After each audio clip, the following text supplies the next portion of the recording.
Y'all, guard your grill, knuckle up, put 'em up. You ain't tough, yup. It's time to yoke the joker. It's Monday morning, infidel, so wake up, wake up.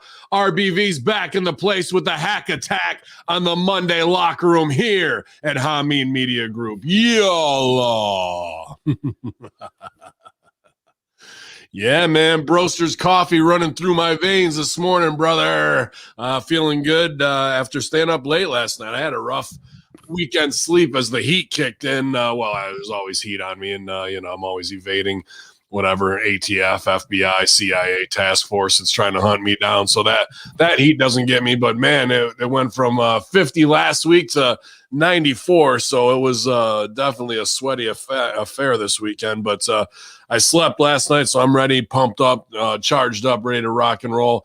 And the guy who's always ready to rock, it's Mr. Hot Rod himself, right from the racetrack, RBV. How's it going this morning, pal?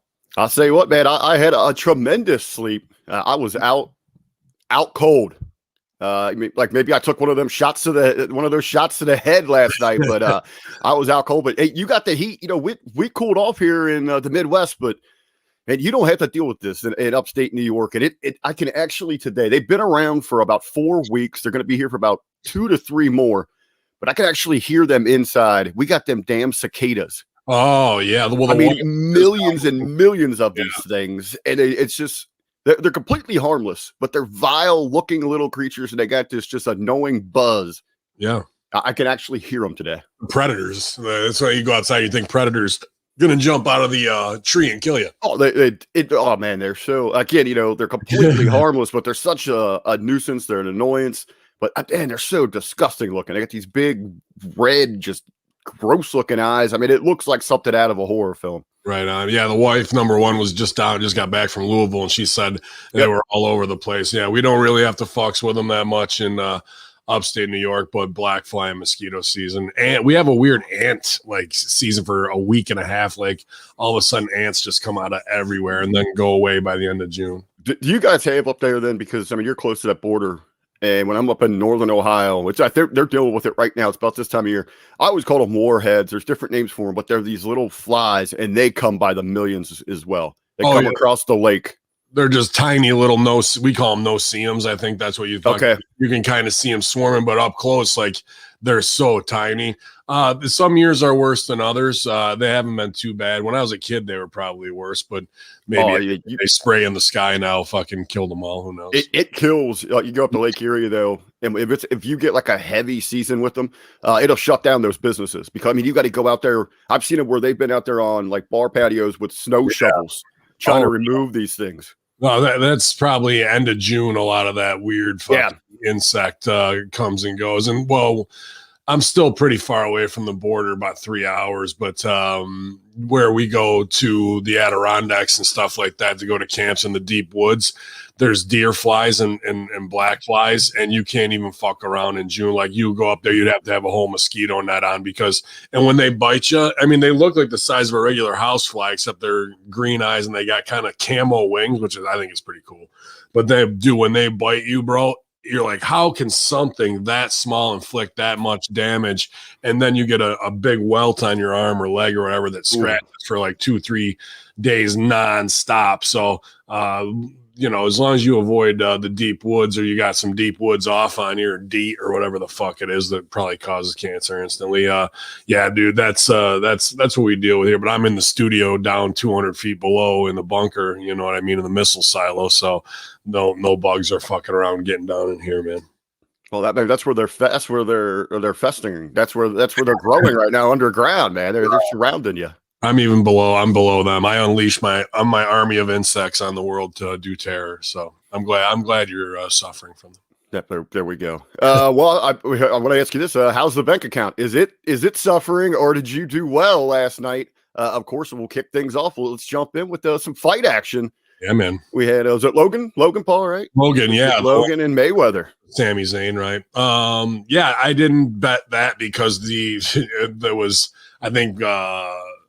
Mayweather was plus or minus 700. It was started at minus 900. So you got to bet $9 to win one. I'm like, no. So, that I don't like to take back. I put him in a parlay and I won on that, but that was even still just small.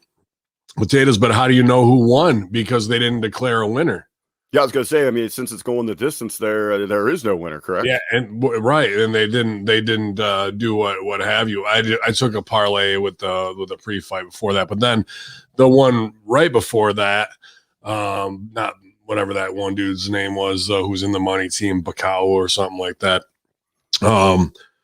Badu, I think his name is actually. The guy Hurd and another guy Arias fought, and dude, I was like, Arias is plus 350.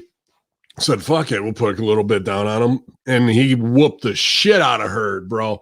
He kept hitting him with these overhand monster rights. Like, Hurd was a bigger boxer, Latino guy versus black guy, and fucking Hurd comes in and he wants to be cool and just have not doing the hold the phone to the head, so his hand's not up here. And then he wants to have his front hand down by his hip. And, you know, athletic, snapping off. Arias was like, fuck that. I know this guy's bigger than me. He would come in, tie him up, and get that arm down, and then he just rifle overhand rights over the top and just was blasting this dude Hurd, who's probably been hit harder because he's a bigger dude. But dude, that motherfucker must have eaten at least 35 overhand rights, no block, no nothing, taking it off him. Is this the one that you guys in the chat were talking about? Stop blocking with your face. Yeah, he whooped that fucking ass, bro. And like that was a really cool thing to see, like a fighter who knew like that everyone thought he was outgunned. And even in his post match promo, he was real emotional in the fact that, you know, he's not the greatest fighter and, you know, he's happy to have this shot on the undercard, but people were telling him you should quit fighting and just get a day job and fuck your dreams and all this shit. And because he was on a losing streak, so they thought this guy was going to be easy money for this dude Hurd that they want to push. He went to a coach and just had him switch up his game, worked for 7 weeks really hard, and he whooped that motherfucking ass, bro. It was great. And then the dude on the scorecards, one of them, it was split decision. Somebody had it for Hurd, so you know they're paid off to like try and make that dude look good. And then Hurd like pops like, no, I won that fight. Fuck you, you did, dude. You got rifled in the head because you want to be flashy, like do the fucking Mayweather shoulder rolls and shit with your hand down by your hip. That might work for Mayweather because he's 5'9". This motherfucker's 6'5", and the guy he's fighting is smaller, so he's down, and all he has to do is keep coming over his shoulder. He just fucking whopped him, man, in the face by, I don't know, at least 30 times. It was awesome. So I was glad to bet the underdog on that one and win last night because that was the only thing with any decent odds. And dude had the heart of a lion and came through. He took a lot of punishment, but he fought the dirty, shitty fight that he needed to be in close on a guy much bigger, stronger, younger, better reach, and he fucking executed his game plan flawlessly. So I enjoyed that. I enjoyed the shit out of that fight. And then the hug fest that was fucking the last, not really the whole fight with Mayweather and Logan Paul, even though Logan Paul at the end of the first, like in the last 15 seconds, was pretty cool. I don't know. Mayweather probably called the spot to him. It was like 10, 20 seconds left, and you hear the knocker, and all of a sudden Logan Paul just fucking opens up with left, right hook to the fucking sides of the heads, like really mauling Mayweather. You're like, even Mayweather's like, fuck shit, unless he was just on the cell. And, you know, he tattooed him with like 6 or 10 good shots right at the end of the first round. I was like, shit, this is there a possibility this guy could big bear this dude and fucking push him around? But I think that was just a called spot for hot action at the end of round one because 5, 6, 7, and 8 just exposed the whole thing as a work, you know, and dancing around the ring for hundreds of millions of dollars. Well, you know, it's like, you know, before we jumped on air here, I told you, I mean, it seemed, you know, I just watched kind of the big draw, that main event there, but yeah, it seemed a lot more intense than what we've seen from these other exhibition matches. But when are we going to get to a point? I mean, these things, they're still tremendous draw. People get excited about them. It's kind of that carny novelty to it. That's $120 is a nice carny novelty, wouldn't you say? Right. Well, I mean, when do we get to a point where people kind of start fading or start seeing through this thing? Or do you think it still has some good shelf life? Like just I do. I think that, well, for me, I think there's if you build it right, I think there's trickle down, and I think these things can go on and outshine boxing. I mean, you've got Mike Tyson coming back versus Roy Jones Jr. That drew. He's going to fight Holyfield. They got a Legends fucking league with who knows what carny fights they might put in there. Mario Andretti versus fucking I don't know. Like give me somebody who's not even a boxer, let them whoop the shit out of each other. You know what I mean? A golfer versus a race car driver. I'll watch it. Fuck it. But I'm we're in the locker room, so I'll talk openly. I've had a good run, not a longest run, but a good run in Canada, working for different companies. But Chris LaPlante, who runs Crossfire Wrestling up there, he didn't want to bring me in, but my boy, the infamous Jay Moore, made it happen. He's a big Russo brand subscriber, big Hamin Media Group subscriber. And once LaPlante had to eat crow and know that I was the fucking man on his roster, and me and Kong started teaming up, he didn't like it. So we had our matches, and LaPlante's like an ex-amateur pro hockey player. He's a built guy. He's about the same size as me, and a former pro wrestler and trained by No Class Bobby Bass and some others. I don't think he's at my level when it comes to wrestling or the promo, but people seem to love him. I don't know why. He's just a big, stupid Canadian. But we've had tag matches. We've had some payoff stuff. And then COVID shut it down while we were kind of in the heat of our feud. So there's other matches I want to do before this, but I think the payoff should be me versus Chris LaPlante in a shoot boxing match in his ring. And there ain't gonna be no hug fest. I'm gonna fucking drop Chris LaPlante in under 5 rounds. I've been training hands all through COVID. You guys know I've been training precision striking. Like I was doing a lot of kickboxing and Muay Thai the last 3 years. So I feel strong, but I know LaPlante would never agree to a MMA Muay Thai fucking match. So I'm gonna try and, once we reopen the borders, get that over and have my own gimmick match. So I think the trickle down from this into the indies and having worked fucking wrestling and shoot fight like pay off, people will be like, well, those are worked because of Mayweather and Logan Paul. They'll be thinking that, but when I drop Chris LaPlante in the 3rd and fucking then knock him out in the 4th, people will know that the shit is real as fuck. I like where you're going there, baby, because when you get something as popular, that is trendy, that people are excited for on that level, even in pro wrestling, when WWE's at its best, it makes all of wrestling because you have that trickle down. So you think, something like this could work its way into the indie scene? The way I see it, and I'll even talk the booking, the way I see it of what I want, because you want the full circle, as LaPlante's trained by No Class Bobby Bass, or No Toe Bobby Bass, as I call him, after he just got one of his toes amputated. Bass used to be in the Maritimes with Rip.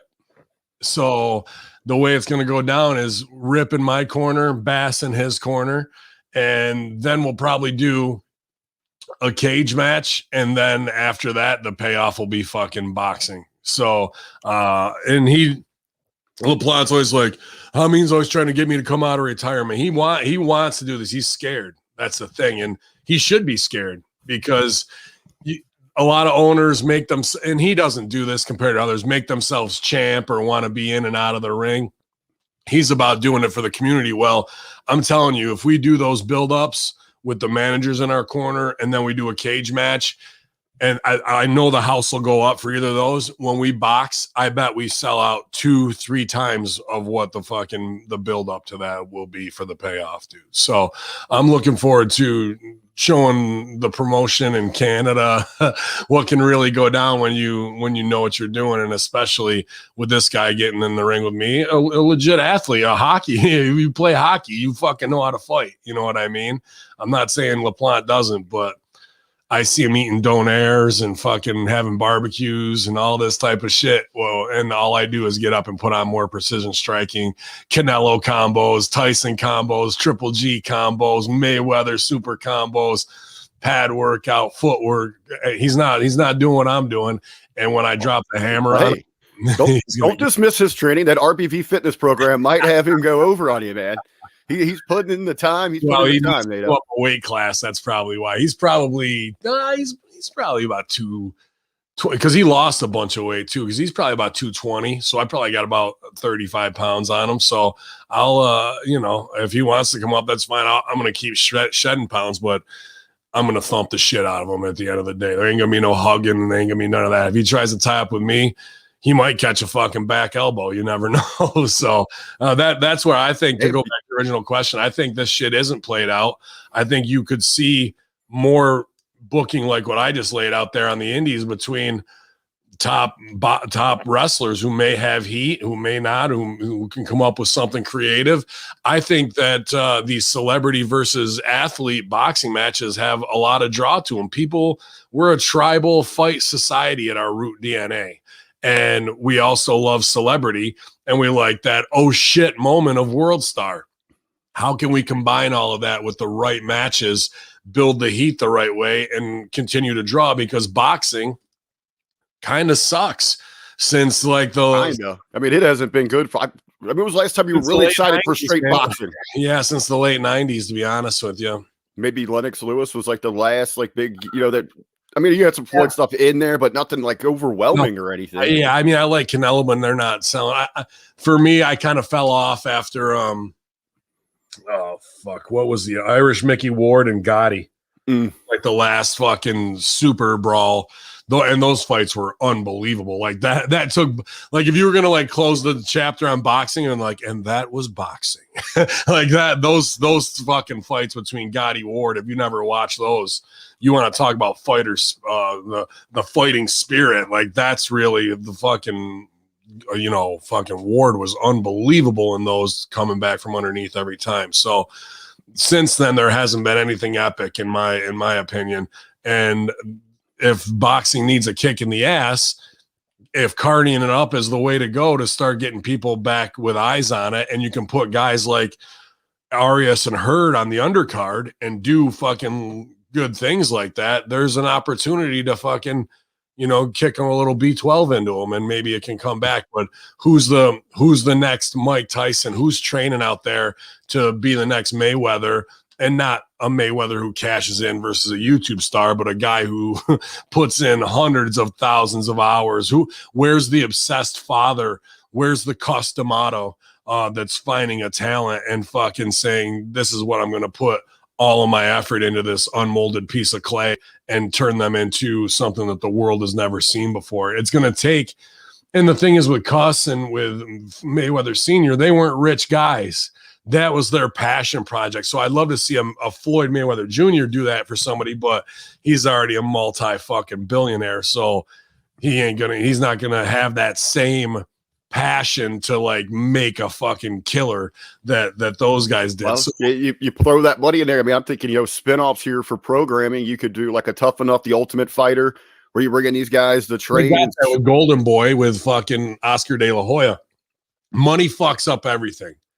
It's when you're talking early Mayweathers, when you're talking Mike Tyson, it was you're either going to be on the street getting shot, doing stick-ups, and you're going to go to a boys fucking reformatory where this guy's going to take, it's right out of some Oliver Twist shit, right? Like we need that. That's what builds champion, the grittiness and toughness of life. And someone who's a possible future psychopathic felon with a bloodlust to fucking hurt people. Then you take all that, put it in the blender along with the right mentor who isn't about the money, the flash, and all that. And I don't even know if that's possible in today's society, because all that celebrity is trickled down to the individual level with Instagram and all this shit. So is it even possible to build somebody out of the slums from the ground up and turn them into that fucking absolute killer? You know what I mean? I mean, yeah, you'd have to find like that one person that doesn't have social media, because I mean, you could find your fame so quick with with a story like that. Who's the mentor? Who's the mentor though? That's sorry, that's just messaging me. Oh, I was gonna say B said he's on his way, so no worries there. The monologue will be here. We will have that. Yeah, man, they got paid. There was celebrities in the house. It rained a little bit on and off last night. They had a big graphic in the middle, and I've wrestled on those graphics before, and they get slick just from sweat, and that's just I know that you're selling big money to have that sponsorship, but you're also putting. Oh, just imagine what that advertising was to be put that placement right there in the middle of the ring there. Mayweather came out with a leather OnlyFans hat on. That fucking made me laugh. Oh, that's great. That's great. Yeah. So did you do any prop bets on that? You said you took some of them because we got some of the stats we were talking about. Well, the 29.5 punches landed for Logan Paul. That was the only prop bet that I took last night. Yeah, I was kind of making a joke about it before we got on here that he only landed 13%, but you were quick to point out, Ben, landing anything against somebody like Mayweather is a hell of an accomplishment. But man, Paul was out there swinging like a madman, wasn't he? Yeah, but I mean, these guys train, man. It's not like you're just getting some asshole. These guys train, 4 or 5 hours a day. And I've watched their training. I've watched their sparring. They both hit damn hard, Jake Paul, Logan Paul. So it's not like they're just fucking stunting on YouTube for it and not putting in the work. Their bodies look fucking like fighters. They might carry too much muscle, really, to be honest with you. You might need to lean out because that muscle takes a lot of oxygen, builds up a lot of lactic acid as soon as you start getting tired. And you saw that in the 6th, 7th, 8th round of this fight where Logan Paul's hands are down by his side. And that's when you know it's a work because Mayweather should just be rifling, fucking ultra fast hooks into his face. So that's just what it is and it doesn't even need to be that he threw a ton of punches and his arms are tired.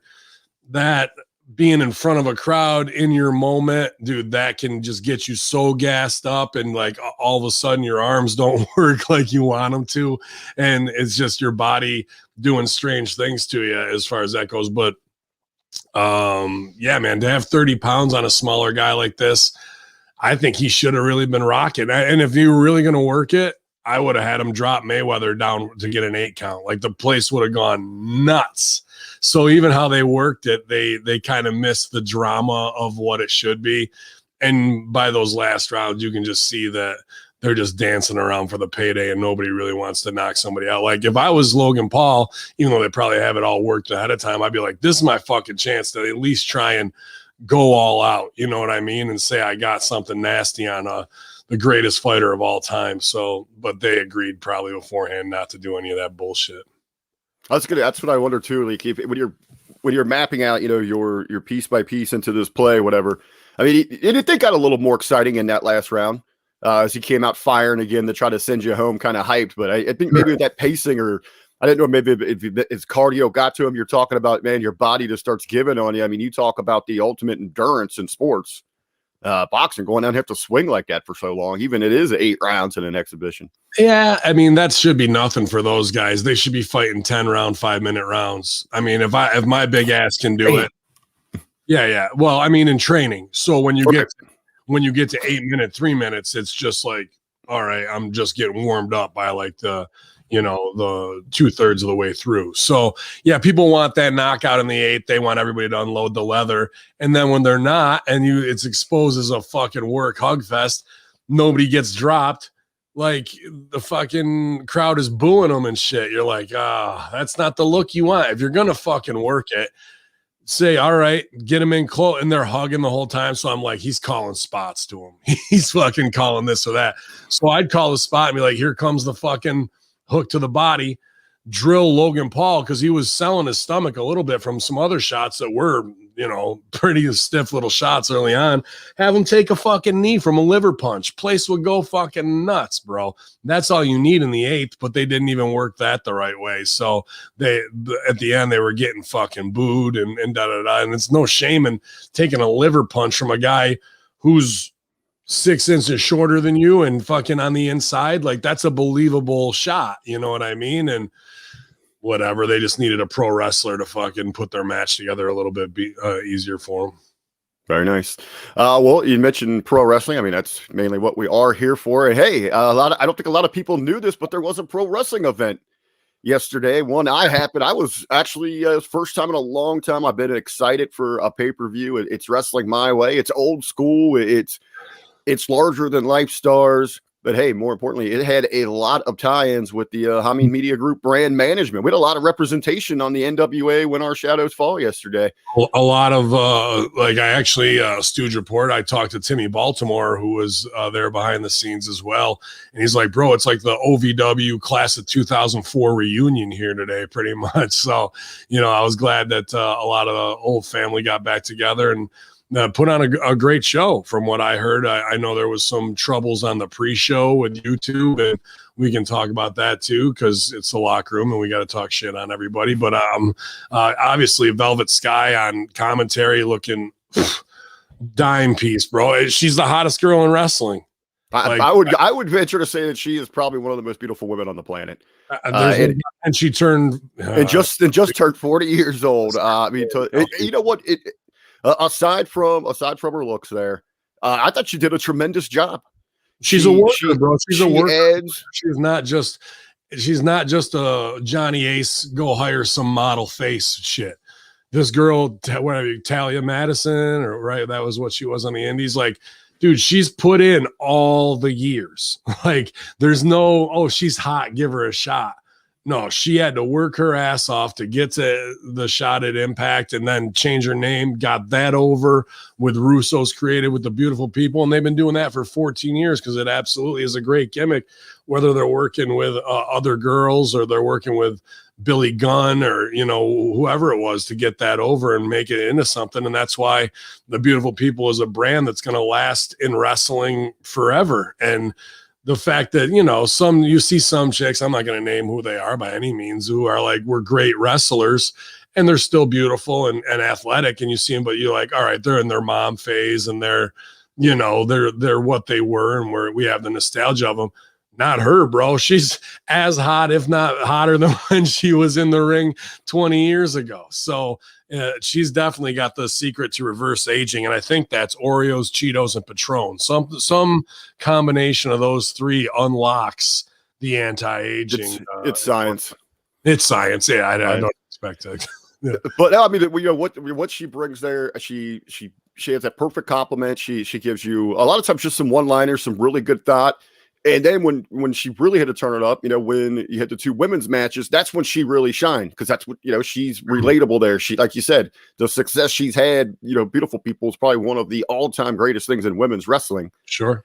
And the whole booth, you had, oh man, now his name escapes me. The gentleman that Aldis took the belt from, Storm. Tim Storm, yeah. Yeah, he's in there. So, I mean, you've got that knowledge. I mean, it just looks prestigious. And then their young play-by-play guy is hungry. He focuses on the story. I thought all around it was a good show. I wasn't even aware of the pre-show issues. I tuned in at 4:00. I got in at 4:05. They were having the entrances for the first match. Boom, we're out by 6:00. Yeah, I loved it. And there was, they kind of botched the end a little bit. It seemed like there was maybe some poor execution. They did cut off the air a little bit. Murdoch was in the middle of a promo and they just cut. But you still got the effect of it. Oh, did they? They had a rough cut on Murdoch's promo. Yeah, he was right in the middle of a sentence in the cut. Did Mickey do anything on the show or no? Mm-mm. Okay. No involvement there. Let's see some of the other ones. From the A show, Eric Stevens, workhorse of this show. Sure. Inside that tag match, he went in there. He pretty much went the distance. He was the guy taking the beating to tell that story. How's he looking? I know he's been working real hard with the prep meals and all that kind of stuff, man. I know he's been busting his ass in the gym because when they came back off of COVID, like the rest of us, I think he felt he looked a little soft when in that first show. And I saw him, I know how he is. And I know he's like, that shit ain't acceptable. And he can hear rips in his mind going, fucking, you fat bastard. You're supposed to be good looking, you fucking cocksucker. Look at you. And that's, you don't even have to have Rip say it. You just fucking think it and your ass is up and working out and trying to eat a little bit better. So I hope that he's meeting his fitness goals as well. Yeah. I mean, knowing him, Aaron is one of those guys. He's one of those few from the first time that I saw him, watching, going back to OVW when he was doing the Idol gimmick, which I thought was one of the all-time greats. So I was like, man, this guy is destined for greatness, WrestleMania main events and all this.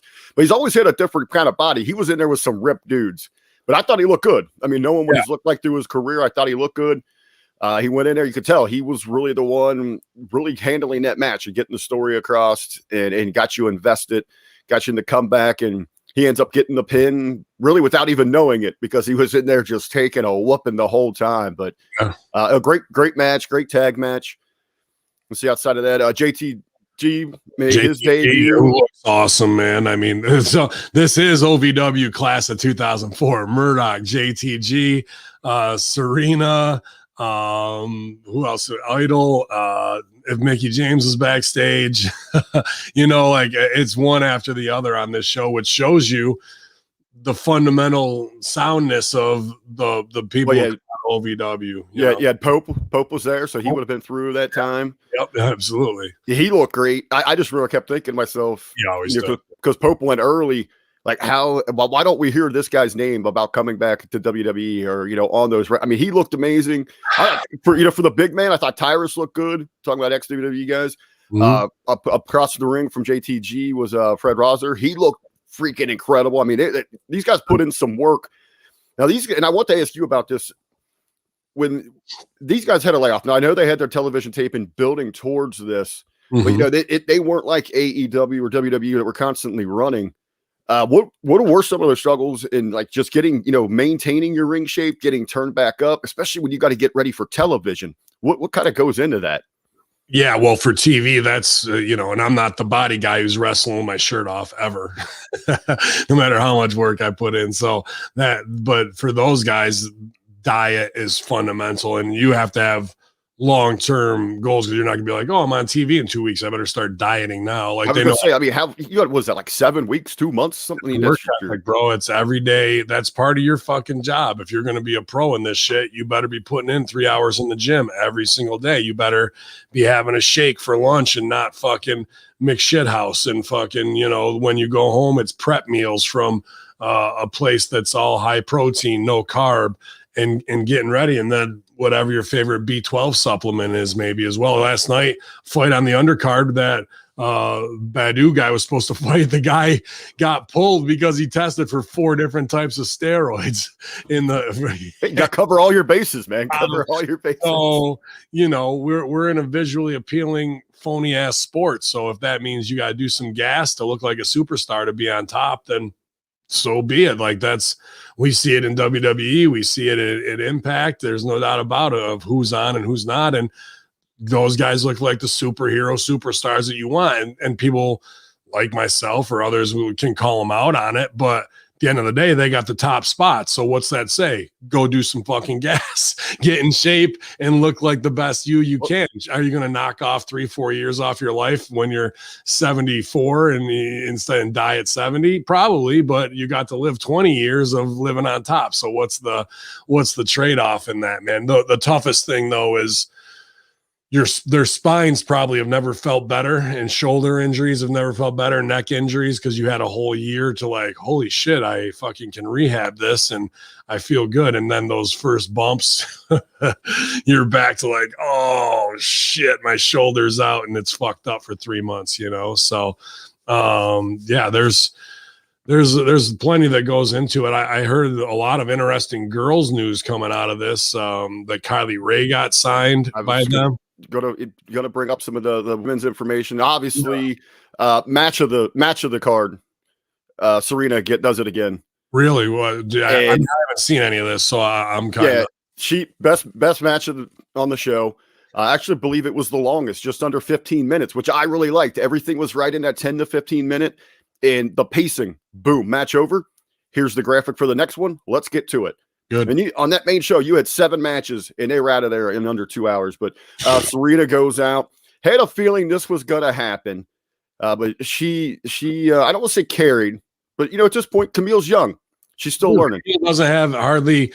It's an honor for. And I'm not trying to be. It's an honor to wrestle Serena, but like it's an honor for Camille to get that kind of trust because she's obviously incredibly beautiful, and her body is she's the brick house, and she's got tons of money right all over her. But she was a valet for Nick, which really helped make him look like the superstar that he should be. And now she's got to go pull 12 to 15 minutes, and kind of her first 2 years of wrestling, really, of like, dude, that's no small feat right there. Like, I got to tip my hat to Camille Brickhouse for doing that. And obviously Serena can lead anyone because she may be the best wrestler on the planet. Everyone, Omega and bullshit, dude. Serena Deeb is better than all of them. Name your top 5 guys. She's better than all of them. Ring psychology wise, execution wise, all that shit, dude. When she starts throwing those dragon corkscrews, oh man, she can hit them from everywhere. But you could tell a few times during this match. I don't know, maybe Camille was running out of gas, trying to, had trouble with her pacing, but Serena would bring her right back. Sure. And I thought they both did great. But again, Serena, a little disappointed rooting for her here, but I wasn't surprised. But they went ahead and made the change. Yeah, I think that's a mistake. Because now Camille is the champ, so you need other competent heels to come in and work her to help her get better, right? So who do we have? So to me, put it on Camille.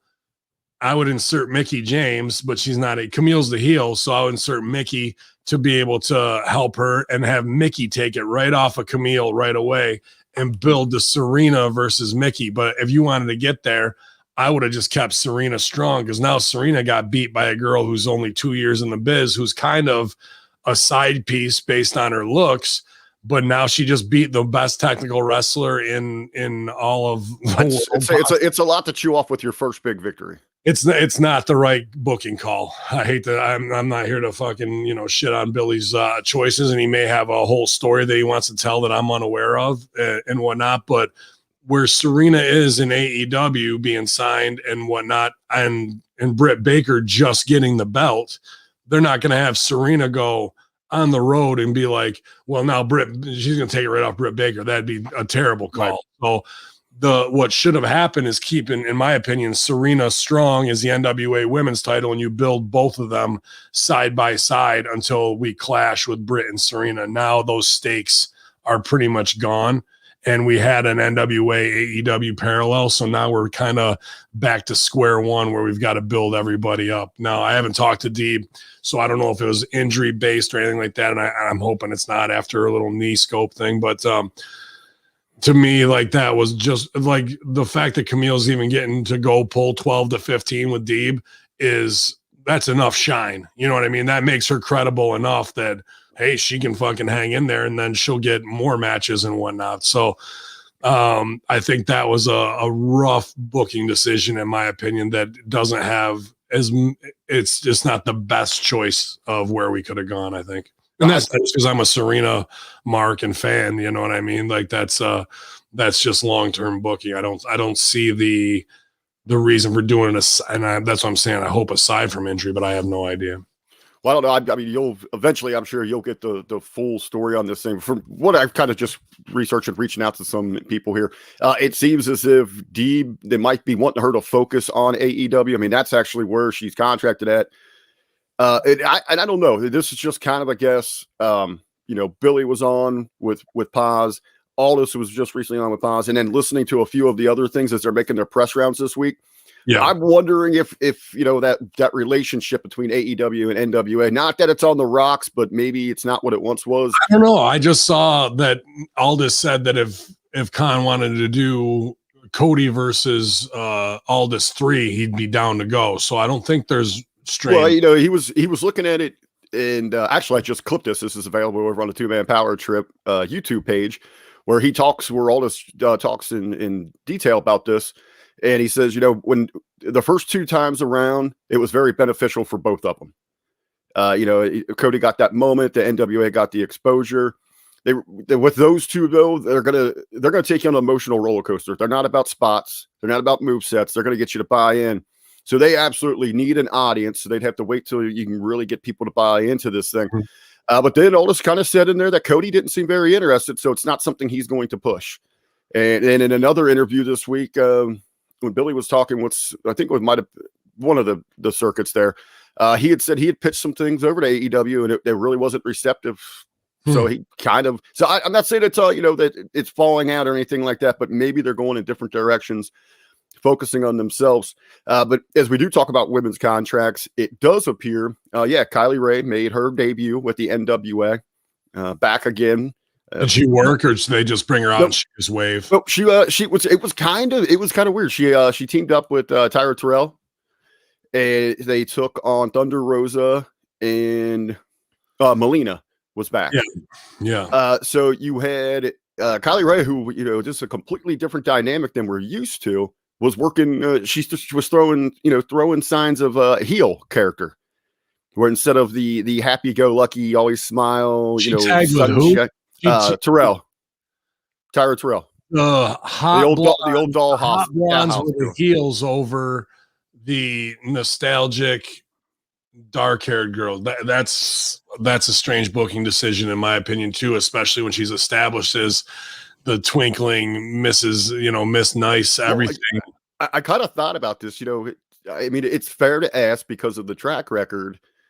Are we going to have another, mental breakdown? Maybe you play that into the character where she doesn't, or she is, because she was still smiling and doing her act, but then she gets the win over Melina and she's pulling the trunk. So we get a whole nice shot of Melina's butt right there because those trunks are rocked up.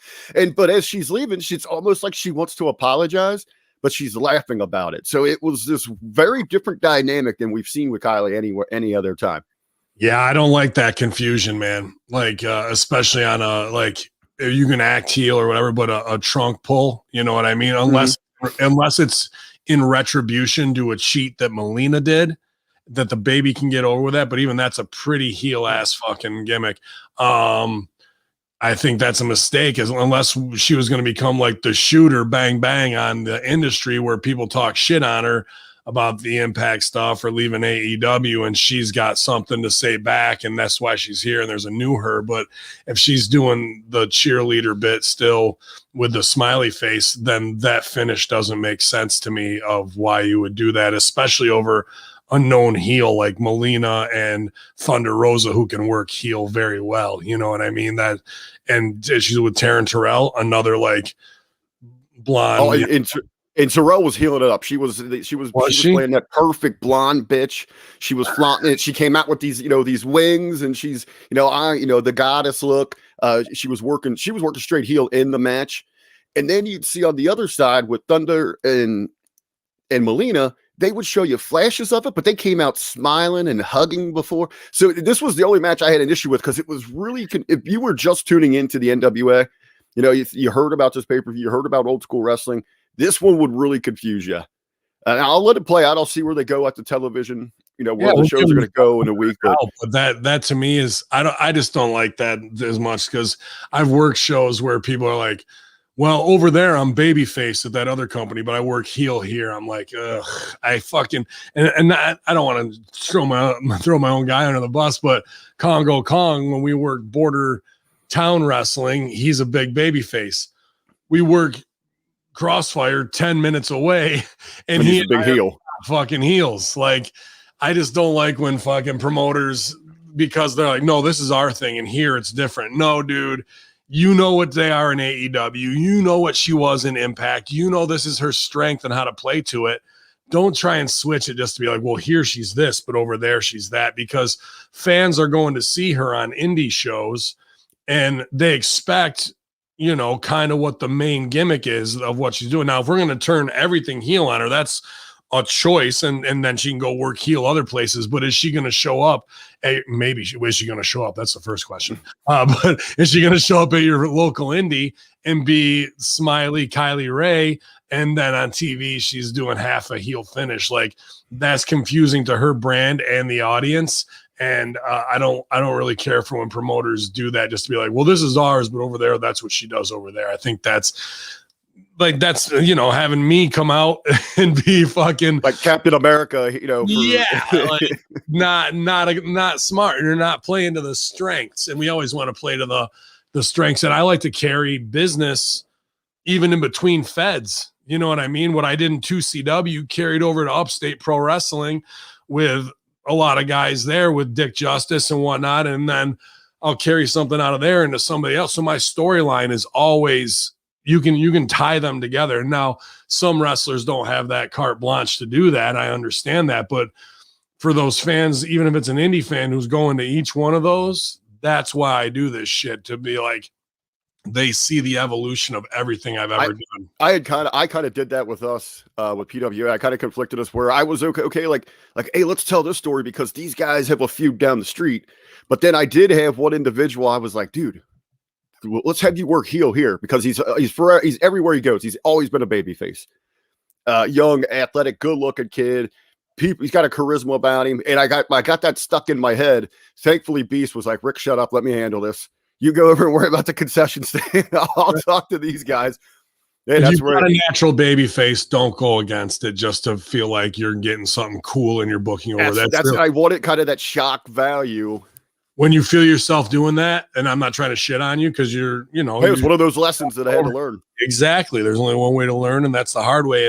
And discipline yourself because that's you going into business for yourself for creative of wanting to get something over. And that's not wrong as an owner, but like you got to do it with the right pieces and don't shotgun it because those opportunities will come. You don't need to force them because if it's forced, the crowd's going to feel that's eventually what happened. Ted was like, let me slow it down. Let me talk to these guys. We'll get through. And that's Ted I trust. So I just shut my mouth and moved. I only know because I've made the same mistakes and I just don't want you to fall in the same pitfalls and holes that I've had to dig myself out of and you also have Rip going, you stupid motherfucker. Why'd you do that?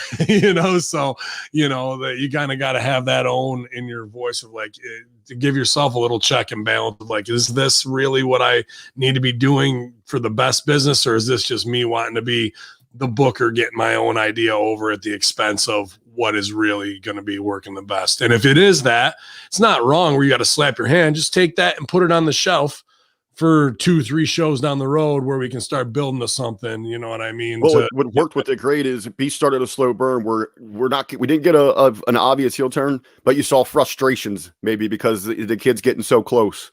Right. And he can't really grab that ring, but that's not a bad thing. And then you can have an outside heel corrupt him if you need to give him that heel shine, but just to flip a guy out of nowhere when he's been doing long business is.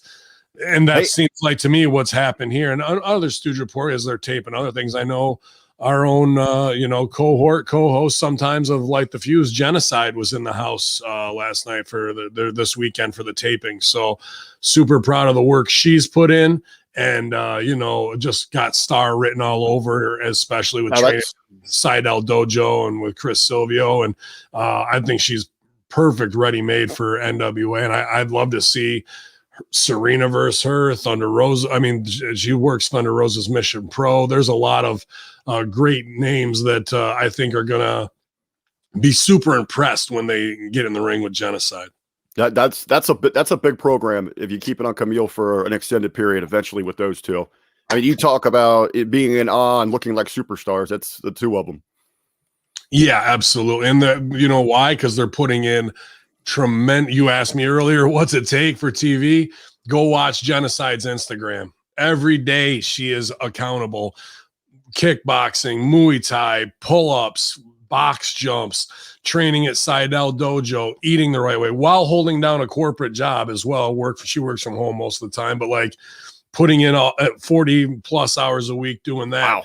Yeah, dude. Yeah, and that's the work ethic it takes to be a pro athlete. And you look at her pictures from her NXT trial, 4 or 5 years ago, still hot, but dude, the body difference, where she's carrying all that baby weight compared to the tone muscular athlete that she is now with unbelievable striking and body strength. Like that now she's ready. Rip would say you want to be over prepared for when the opportunity comes. And that's where she is right now, dude. So a girl like that is going to start on the indies, get this shot more and more and more. It's only uphill for her if she can stay healthy. So I'm excited for her to make her debut, and she's put in all the work, and I hope her matches there really are a fucking slam dunk for her, bro. She's been out there a few times with NWA, and she's always wild. So well, you mentioned that Jenna went down and she had a tryout at NXT, and we just talked about all the success, from these great stars at the NWA. One of our headlines here, Ben, this coming out. This is a Meltzer report, so maybe you got some insight onto this as well here. But it's apparently that WWE tells Performance Center students that life ends after they leave the company. That it's make or break, do or die. Once you get to the pinnacle, the peak, the dream position at WWE once it's over, that your wrestling career is over.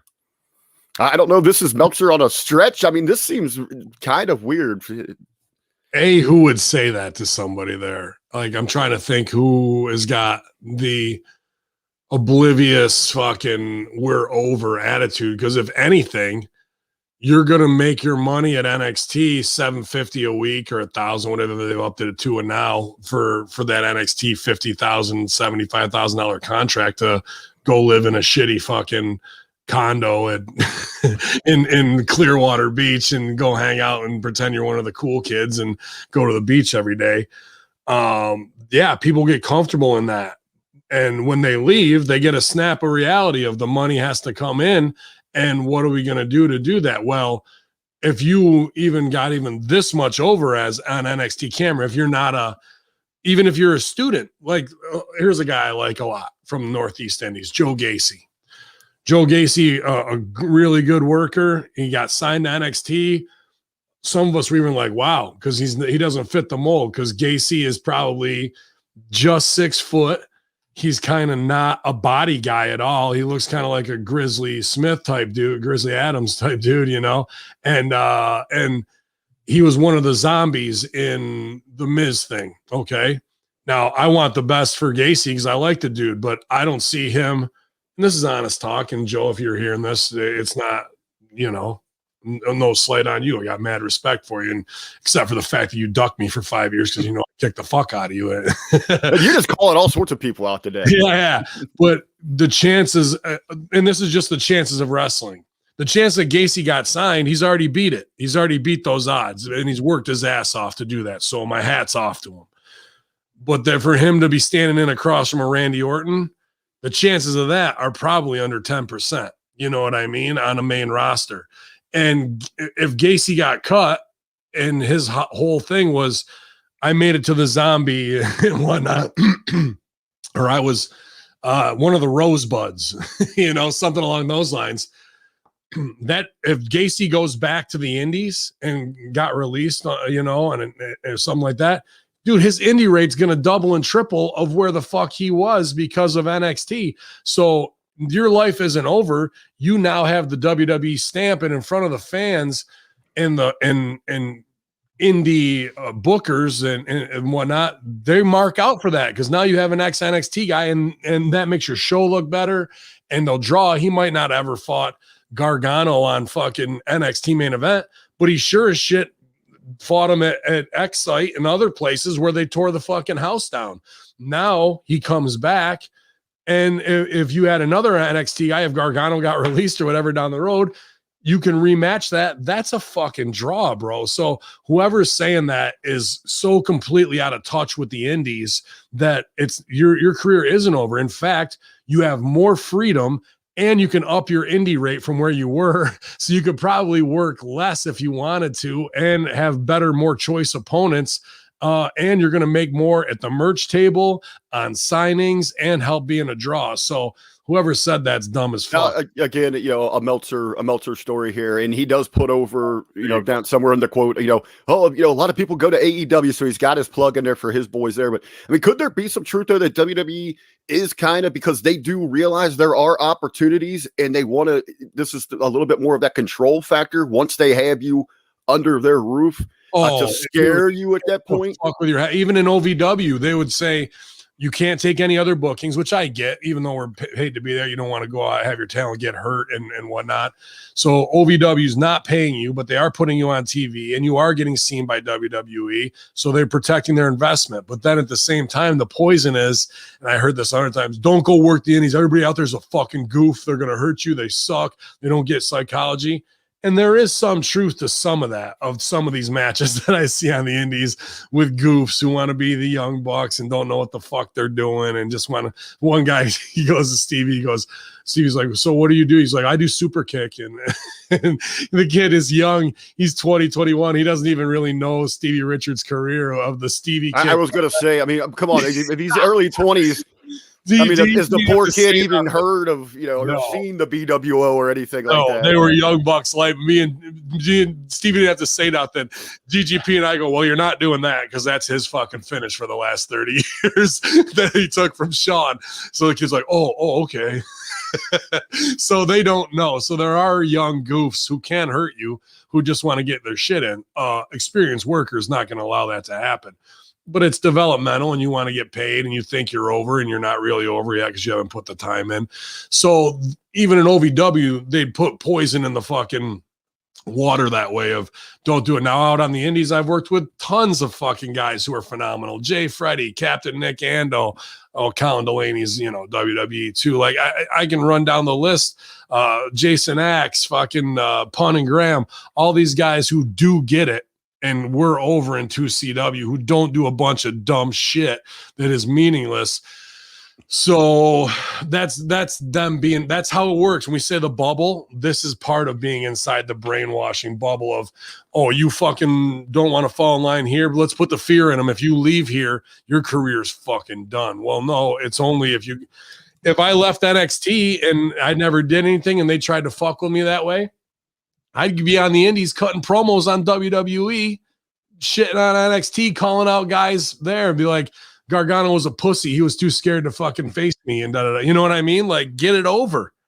That'll get the local company over. There's tons of stuff you can do when you leave to get heat or get yourself back over or create a buzz to get them to sell. You know what I mean? And that might be your quickest way back because then they'll be like, this guy's talking shit and getting over on his own. We better fucking bring him back in. We must have missed something from him when we were there, but they're not. They're very myopic in that, man. And it's just our way and everybody else is a fucking goof. One thing I wanted to go back to, because this was in the chat yesterday too, the guys were talking about Tommy End on Zelina Vega's Twitch. I had that some of his quotes and comments here, but if I just want to remind everybody out there, if you want some tremendous conversation, insight to all, the universe got turned upside down, go back and check out the Friday Locker Room. Ben and Stevie with some tremendous advice, a great listen there with all the news that broke. But yeah, it seems over the weekend we got a little bit more of the released thank repeat. Tommy N was on Zelina's Twitch channel and was talking about a few things. And Aleister Black, if you don't know Aleister. Yeah, Aleister Black. You talk about a few things there. One of the few that really stood out to me is, again, you get the ultimate praise from the guy that just made the ultimate decision to cut ties with you, Vince McMahon. I mean, he put him over, praised him in every way, the respect, the great working relationship. He said that they wanted so much more out of his character, but their hands were tied with where they could go. What the fuck does that even mean? Well, to me, I'm sitting there reading it, and it's like, so your hands are tied. So instead of this amazing concept you had in your head, you had to write total shit, because none of it was good when he got up to the main roster. In the beginning with the Aleister Crowley stuff, it was very interesting to me with the Illuminati, and then the entrance coming out of the floor, and then we just really watered that down, and that was like, okay, he still kind of is. Then they went to, I'm going to go pick a fight and knock on the doors. Never picked one fight. He's in these fucking dark fucking locker rooms, whatever, meditating to Satan or what have you. That never turned into one feud. Like 7-8 weeks of, I'm going to pick a fight, not one payoff.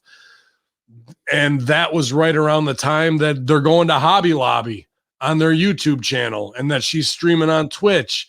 And I think he's got his kitten. His kitten show, and I mean that's great. That's passionate, but don't expect me to take you serious as a dark overlord. As soon as you do that, as soon as that happened, so Carano, Bruce, and Vince, Carano and Bruce went to Vince and go, "Look what this fucking guy's doing," and then that was it, bro. That was all she wrote. Like, and they've been waiting ever since. And then, people start making money on Twitch, and they're workers. They're addicted to fucking vanity. So they start doing all that shit. And then they get warned about it, right? They get their tits slapped over it. And what does his wife do? Oh, because that just stirs the pot even more. That's when she started talking about the union stuff and talking about the unions for protection. Everything is a test there. they failed every test along the way. Every test of protect your business, protect the investment we put in you. Don't even show the world that you're married because you're not tied together on TV. So instead, we'll go show that and go into business for ourselves on that as well. Like all of those infractions, Carano is fucking writing them down, going to Bruce stooges to fucking Vince every single time. And that's when people are like, oh, this is cost-cutting measures. There's no way you would spend, just going to put a ballpark, 40 grand in manpower in bringing him back with these animations, these After Effects animations, putting him in a feud with Big E to kick it off, ending a finish, and then bringing his wife back like they're going to re-sign him and then cut him right like that, bro. This is what they do to draw you in with these hopes, and they will hurt their own product. Raw did a 116 in the third hour last week. And instead of focusing on their show, they are more interested in the fucking mob hit payback of we'll get you when you least expect it on the social media infraction crew of Braun, especially Braun going back to live shows, and the guy's a fucking giant and a draw for little kids. They'll put it on the high-end contract. Bull fucking shit. This is straight bullet to the back of the head for you not knowing how to protect our investment and protect your own business. So that had me one way, and then they're talking about it, and they're doing the same thing. He's back on fucking social media on Twitch talking about, oh, the lighting I had was the gear of colors of the gear of my opponents. Like, this is how high level the guy's trying to take care of his business. But then in the same fucking breath, the other side of that coin, he's blowing it off like, okay, they'd be impressed if you wanted to have the lighting done the right way. Don't go to motherfucking Hobby Lobby and show your cats, though, because now you're done. You really don't care. And someone had, I think from HMG, had put out there kind of calling him out on it, and he responded into the Twitch chat of like, yeah, well, we got to make money anyway because wrestling money's not going to last forever. Now that I respect that attitude, but you're doing the exact same thing that got you fucking fired, in my opinion. I mean, I don't know the ins and outs of why it is, but from a guy who's been watching since he debuted till when he was just released, and when and how they did it after another big buildup of his character with all this shit, to go, nah, fuck that guy. He thinks he's gonna get over. And right when you think they're behind me, they're pushing me, they spent all this money on vignettes, I'm gonna go against Big E in a big feud. It's my time. They love it. They love getting you so fucking hyped up because it makes the fucking kill that much sweeter. Well, it goes back to where we started in this conversation. They're going to control your life after WWE. They're not, though. They're not. I know, but it seems like it's him fucking it up. I know, but now in someone like his mind, you see a little bit with Braun. Anyone that leaves there, they're so apologetic. Like the moment they're released, they say, "Oh, I'm free. I'm ready to do this," but they're chomping at the bit to get back. That shows how fucking. That's what the bubble does to you, bro.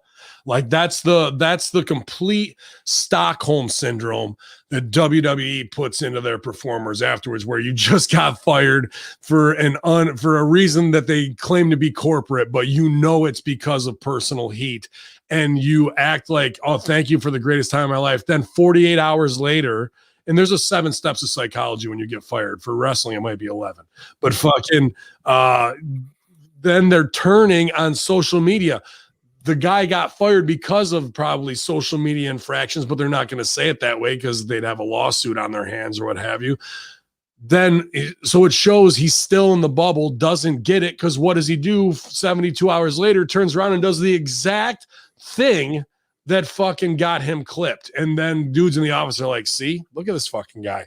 They're seeing all that shit. With a gimmick like that, he should be completely silent. Underground, because where's his next money? It's going to be kind of continuing what we was doing there. What was the next, what's the next step? Where's he going to go next? Probably AEW. He screams that.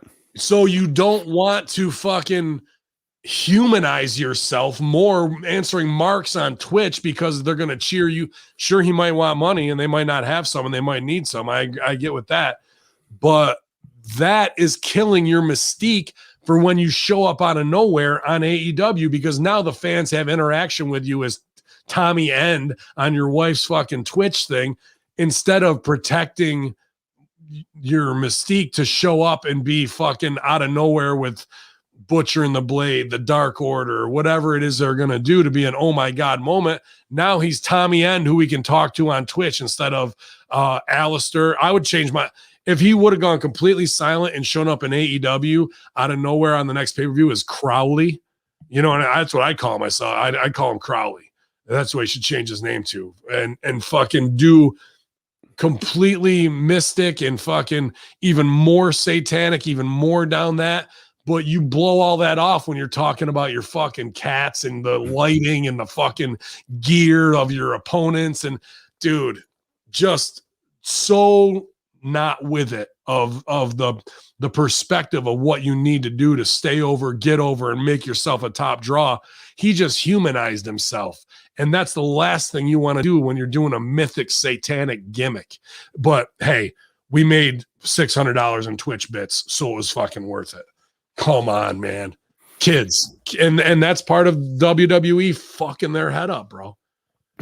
Who would you say, real quick, when it comes to the Dark Order, I know a lot of fans were clamoring. There's a lot of memes and things out there suggesting maybe the Aleister Black, Tommy End goes and takes over the Dark Order. Did you see where Silver replied, we don't need a new leader. We already had the best. I think that's stupid of him too. I was going to say, it just seemed kind of, you're hurting business right there for potential of. I'd fine him. I'd fine him $1,000 for that, for cutting that off, because now he just said no to the game, which yes, and the possibility of it happening is enough of a draw to bring people in.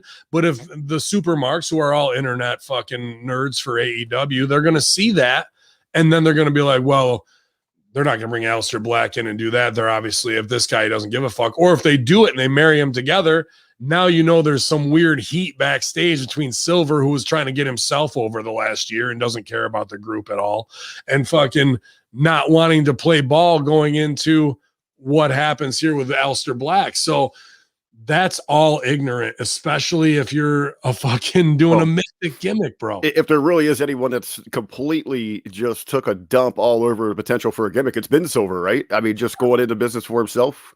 I mean, completely ruined what the Dark Order was kind of supposed to be about. They're a comedy rib, you know what I mean? And they don't have any of the teeth that they had, especially what they could have done coming out of Brody's passing. And now he thought he was getting over. Now who have they hired? Have they been featuring Silver on AEW? I don't know. The answer is no. They've been featuring Christian, Matt Hardy, Rusev, so all that shit that he did to go into biz for himself and ruin the gimmick instead of making the group stronger to be a faction that's up here that these guys are going to want to feud with. Now his spot where he thought he was going to get over as an individual is bumped by guys who are fucking more high money level. So he ribbed himself, bro. He ribbed himself right out of a spot instead of saying yes and to his group and making it a stronger choice all the way around, dude. So usually for my AEW weekly feed or my need, I just got to light the fuse. So yeah, man. I mean, we've been having great conversations this week. The weekend show was great as well, with a lot of hypotheticals, but there's no hype in this thetical. It's only the real doctorate is in the house. Dr. Ted, thanks for joining us this morning, buddy. Oh, shit. Well, good to be here, guys. Am I in the right place? Did I walk into the right room? Just want to make sure I'm firing on all cylinders this morning. How are y'all doing? Good, man. You're knocking on doors looking to pick a fight, as we were just talking Aleister Black. We've covered last night's big fight with Mayweather, Hugfest, Logan Paul and Mayweather, and then the big NWA show last night with Serena, unfortunately, losing the title to Camille Brickhouse. But I was talking bullshit. It's a bunch of bullshit. I know that's a strange. I don't know if I would have made that call. But I was talking to Baltimore, and he said it was like the OVW class of 2004 reunion there with Murdoch, the Pope, Idolizer, probably Mickey backstage, and plenty of other familiar faces we've shared the locker room with. That is pretty awesome. At least I'm sure it's probably a good time to be had. I'm sure after the show, I'm sure everyone hung out and had a good time. And I didn't get a chance to see it myself, but I heard good things about the show. So as far as from a quality standpoint, but I can't comment necessarily just because I didn't see it. But glad to hear everyone got together and seemed like they have a good time. And hopefully this is started getting the ball rolling again for the NWA, who really over the last couple of years, I hate to say, just haven't had a chance to really do much of anything. And well, the guys who watched it, and Rick said one of the best things they did, which was the biggest note for WWE and for Double or Nothing, was 2-hour show, 2:15, get in, get out, good pacing. None of this indie 4-hour spectacular shit where people are tired of sitting and watching and getting all burnt out. Well, did you guys see where SummerSlam? They're having it on a Saturday this year. Is that correct? I think so. Yeah. Well, they have guaranteed that the show will be over. Who's got the big fight that night? Is it Pacquiao? Yes. Yeah. Okay. So yeah, they're saying it's so we're going to have a short and sweet SummerSlam so they can get the hell out of there before the big fight goes down. Well, that's smart. Absolutely, man. Because why try and compete in the same town? That's bad booking unto itself to be running double main events. I think it's nice that they were smart enough to announce it too, because if you're thinking, oh, the SummerSlam's going to run all night, I don't want to miss, so I'll wait for later for that. That's a lot of the reason that the NWA ran in the afternoon. Is Corgan was talking about, you run at 4:00, you don't happen to run into something like they would have ran into the boxing matches last night. They're in and out Sundays, before everything. You want to run a matinee on Sunday. That's a smart spot, bro. Yeah, and what's kind of interesting, and when I think of SummerSlam being out in the summertime, maybe a daytime show wouldn't be a bad gimmick for them to start doing, and just to change it up. And it might not work, and if not, to go back to what you were doing. But if you're going to try something different, now's the time to do it. As the things are kind of evolving and changing in the world in general. There's nobody I'd rather call 3 body slams in a row on than you, Beast, when the mat is 115 degrees in Vegas. Oh, yes. Oh, I didn't think about that. Oh, God. You just gave me a flashback of some horrible memories. But, yeah, especially where they lay down. I remember we did a show in Lexington that Cornette booked, and they had the rubber mats on the outside of the ring that they laid down. And I took a bump to the outside and rolled to the mat, and my ass popped up off of that so quick. I mean, it had to have been 150 degrees or more on the back of my back. It was fucking horrible. I will never forget that. You were sizzling. Yeah, you were. Yeah, literally, you weren't selling on the ground for very long at that show. Well, remember, double sell no matter what it is.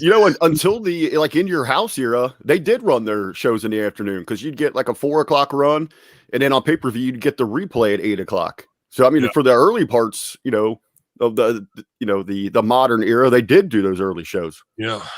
I mean, I think it's smart. It was a stupid booking move. Nobody checking for the Pacquiao thing and getting it booked that way. But they'll do what they're going to do regardless, because ratings are at an all-time low right now more than anything. But one of the highest rated segments on this show is the Monday morning monologue with the Man Beast. Oh shit. Yeah. After a couple weeks of being off, we're finally back with another Monday morning monologue. Hope everyone's doing great today. For those that are following the days of the year calendar, today is Chocolate Ice Cream Day. And it's kind of weird coming off this news, kind of on a somber note. I saw an ice cream man was found unconscious in his van today, covered in chocolate sprinkles, hundreds and thousands of nuts and caramel and raspberry sauce. Police believed he tried to top himself. It was a very sad situation. But I'll say this about Chocolate Ice Cream Day. Some people want to set the world on fire. Others, they'd rather turn it into ice cream. They'd rather see the world churn. But, that's just how they are. But let's get into some wrestling headlines. I don't know if y'all saw this or talked about it, but Kylie Ray was in action on NWA Winter Shadows Fall pay-per-view. During the broadcast, it was announced by Joe Galley that Kylie Ray is making making the NWA her new home, and that she has signed a contract with the promotion. I think this is a great signing by the NWA. I look forward to a great long run for. Oh, wait, hold on just a minute. You just did. Kylie has quit the NWA, which is too bad. It would have been the best in many, many months. So best of luck to her in her future endeavors. Speaking of future endeavors, although he's still under WWE contract, Seth Rollins is opening up a new coffee shop. The SmackDown Savior posted to his Instagram to announce he's opening his second shop, which will be located in Utica Ridge and part of the 392 Cafe brand. No word yet on whether Monday night macchiatos will be on the menu, though. So we'll have to wait to find out. Interview with Forbes. The Miz spoke about taking part in the Zombie Lumberjack match against Damian Priest at WWE WrestleMania Backlash. Word has it that some of the zombies were working stiff. So hate to hear that for the Miz, especially at this point in his career, Then our last story of today, Alexa Bliss has told TMZ that she has raised over $16,000 for a pig rescue. No word on whether she raised the money on her Twitch page through Bacon Bits. Oh. And I'll tell you what, having that much money, $16,000, that's got to be close to being able to buy a ambulance. So I got one more pig joke. This is it. This is a great idea, actually. I personally would raise $1 million and learn how to splice DNA between pigs and dinosaurs. Imagine it, guys. Jurassic Pork. Ladies and gentlemen, this has been your Monday morning monologue. Yeah, I like that, Beast. I like that. I was waiting for Seth Rollins, the Bean Slayer. Ah, damn it. But yeah, man, we covered the Kylie Ray stuff there. Interesting because they had her working heel. It was Melina and Thunder Rosa with Taryn Terrell. And yeah, dude, that's, we talked about this choice and I buried RBV. Well, he threw himself under the bus. He said, you saved them of taking a known baby face. And because they come into your company, just turning them heel for the egregious, here they're heel as opposed to playing to their strengths and building that story across the boards. That was kind of, as well as taking the title off Serena, two strange bits of women's business that I don't know. I mean, where they're going storyline wise, maybe they have it justified, but I don't know if I would have made either of those calls to play to their strengths that way. Well, yeah, that is interesting. But the only thing I could think of is I honestly don't know. I talk to her often, but I don't know if Serena's necessarily under contract with NWA or if she was on a per appearance basis. So my first thought is perhaps that was just more from, they're picking things up. They put the title on Serena because it allowed them to have a presence on TV, during the pandemic when they weren't really producing a lot of stuff. And now that they're starting to run again and Camille perhaps is under contract, and that was just more of, they wouldn't put it back on someone that they're going to be working with more regularly in the future. That's a good point. That's the only thing I can think of because you're absolutely, Serena's a great representation for the brand as a pure wrestling purist and technical wrestler. But, perhaps that was just a housekeeping thing from a contract standpoint. I don't know. And we've done this. What's the other piece of business? We've done that too. Having a champ who looks great in the big cat. Looked like Goldberg, but really, I'm not saying Camille can't get it done, but she's only 2-3 years in, really, right? So do you have competent heels work around her, even though she is kind of a heel? She is a heel. So usually you need competent heels to lead that baby face. Her sex appeal can make her a baby face pretty quickly, but there's that where you bring in a Mickey who's not a heel to work with her. You bring in Thunder Rosa to kind of keep it that way. I think keeping it on Serena would have been the better look there to get more high level matches going down the road. That's where they're going to go back is the Thunder Rosa, because they had, for that number one contenders spot, they went out and had a hell of a match on NWA TV. So I'm imagining, as B said, Serena gets her money from AEW. That's the big contract. I think they want her back. So I think going forward for the NWA, it's going to be Thunder Rosa. It's more money, though, if she's NWA champ and she's going for the AEW. I agree with you, Ben. I mean, that long term, if you could have built up where you're running her and Britt neck and neck, and then you have a super collision, something's got to give. Here is just bad booking all the way around for everybody, man. In my opinion, I don't see, unless, and I hope she's not injured. Obviously, if that's the only way I can see that is we got to do it because we're not sure, but or she has a bad attitude, which I know that isn't Serena at all. So, that to me was and then to have your known babies starting to work heel. They did a pull the tights roll up. Like, okay. One thing we didn't cover with this, and this is maybe a little hot button too, but it's going down in the sheets, is the split with Dave Marquez and NWA. And I mean, it must not have been pretty because they go back and forth taking shots. Then NWA, Billy, and Nick all blocked Marquez while Marquez is working with CWF Hollywood and other things. That there's still NWA people, I think, like Idol and Troop involved. And like, you know, there's some weird things that they keep kind of going back and forth. And Marquez will put things out there. Like, I think he put out saying, and they said, I'm like a middle school player, what have you, you know, or a community theater. Yeah. I've never missed a live performance or something like, yeah.